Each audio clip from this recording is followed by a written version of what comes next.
Yung guys, gusto nyo bang lagyan ng thumbnail yung erase nyo, yung makikita yung title hanggang sa matapos yung video, or pag click ng video ay mawawala ng title yung guys, no. At pwede rin po natin lagyan ng title kahit na-upload na po natin yung video, yun, no? Kasi mas maganda nga po na may title yung release natin, yung video natin, dahil isa nga rin po yun na napapaklik po yung viewers natin pag may title po, no. Yan, madali lang pong gawin yun guys. Tara, punta tayo guys sa YouTube. Yan, dito tayo guys sa YouTube. Tayo sa CapCut. Pindutin na natin tong plus sa gilid. Continue natin. Yan, pindutin na natin guys na ano. Yan, kunyari ito guys, sample lang naman to. Yan,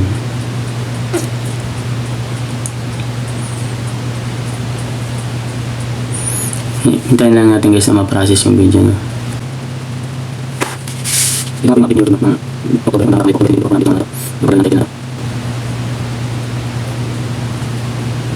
Yan, pindutin lang natin guys yung check. Ito guys na text sa gilid, pindutin natin sample batang makulit. Yan, yan, mamili lang din po tayo ng kulay dyan guys. May dilaw, yan, may pula. Ayan, napili nga natin dito guys yung green. Yan,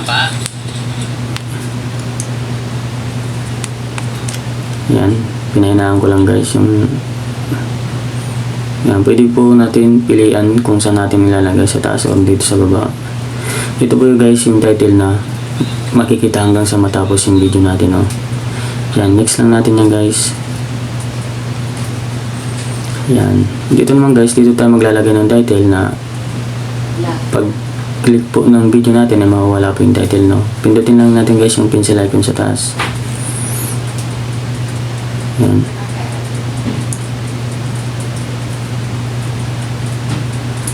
tayo lang natin guys nag-process.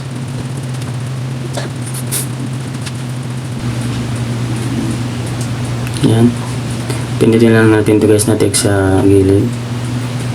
Yan, baka isim title lang din, batang makulit. Yan, ilagay natin guys sa taas para makikita natin mamaya na mawawala po yung title na to sa taas. Yan, check natin, upload natin.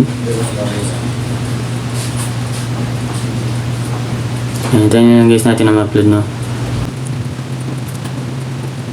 Yan,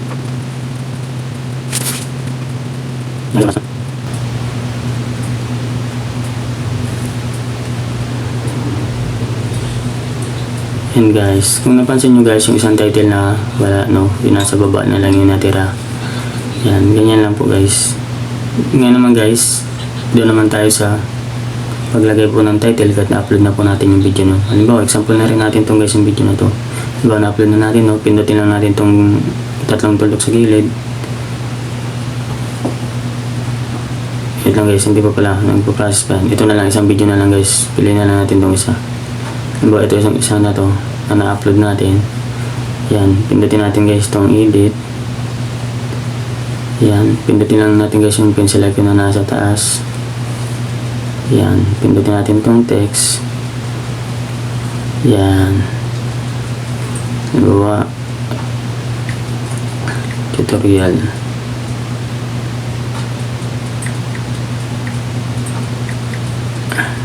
Yan, yan guys, ilagay natin dito sa yan, bago dito guys, para makita na talaga natin mamaya na mawawala yung video pag click yung mawawala yung title pag click yung video, no. Ayan, check natin, save. Yan, yan, ito guys, itong ginawa natin, no. Pag click natin guys, yan, mawawala po yung title. Ganun lang po maglagay ng title guys kahit na-upload nyo na yung video, no. Yan. Guys, kung gusto niyo po yung video na to, pa-subscribe naman sa aking YouTube channel. Maraming salamat po. Bye bye.